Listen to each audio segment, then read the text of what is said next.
So this would be the more centrist take, which is that both liberals and conservatives are humorless when it comes to jabs at their own beliefs. There are multiple psychological studies claiming that conservatives don't have a sense of humor.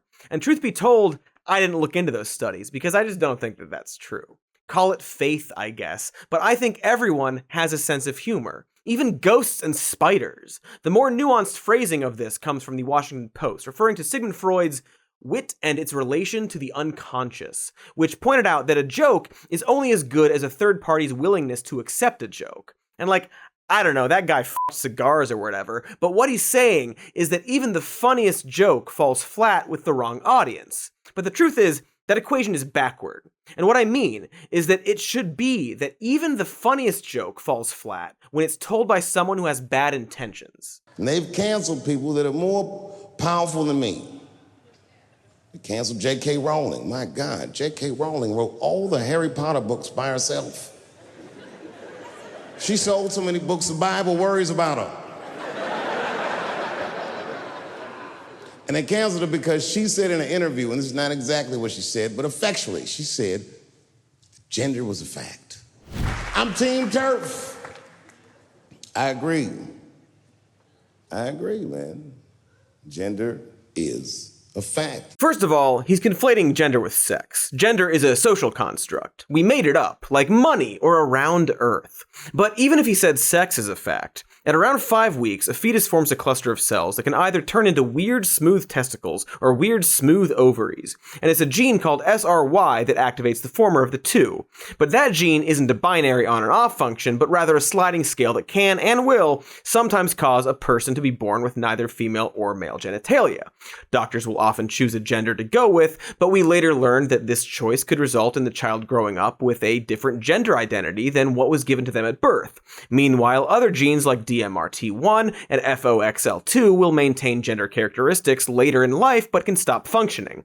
On top of this, the brain itself has no binary gender. There's no male brain or female brain. The point I'm making here is that no, gender is not a fact. It's actually quite slippery according to real science. And I'm not gonna get into all the details, nor do I want to get into this too much because Dave Chapelle, for starters, isn't a conservative.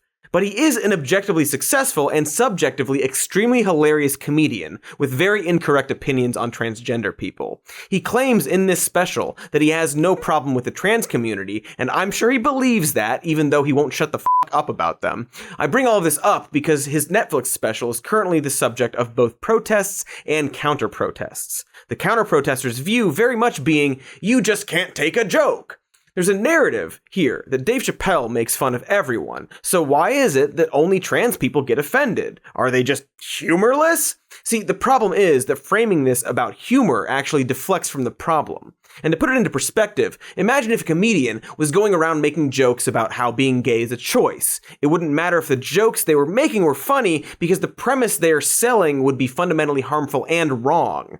Chapelle claims he has no problem with trans people, but is saying things that are factually wrong and designed to discredit them. It's propaganda, no different than Gutfeld saying that Democrats want crime to happen. The only contrast being that Dave Chapelle is actually funny.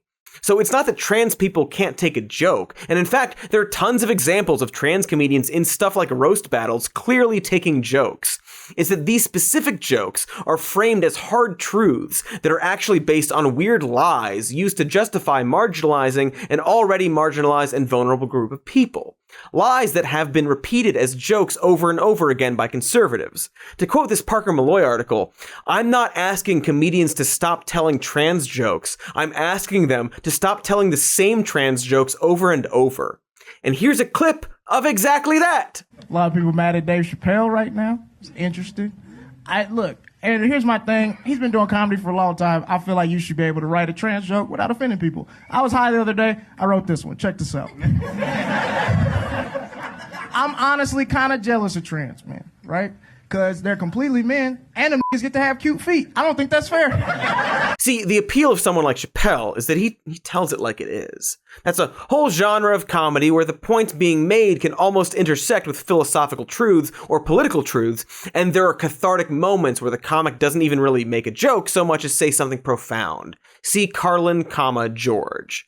The problem is that this is a very hard thing to do and will go very wrong if the person is, say, incredibly wrong about stuff. Hey, thanks for watching that clip. Here's the evergreen end plate to ask you to like and subscribe. It's any day of the year where you are.